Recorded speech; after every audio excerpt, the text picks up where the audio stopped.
бір кезде екі бақа болыпты. Біреуі жалқау еріншек, ал екіншісі шапшаң көңілді болды. Бір кезде олар ойнап жүргенде бір құмыраны көріп қалады. Ішінде не бар деп қарағысы келіп, ішіне кірді. Қараса, іші толы сүт. Еріншек, жалқау бақа: біз мынаяқтан шыға алмаймыз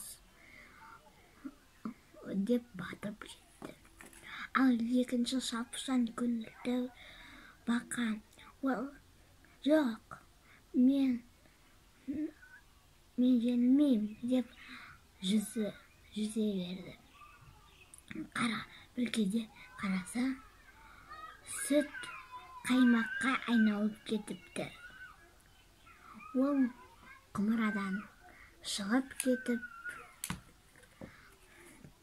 кетіп, аман есе үйіне барды.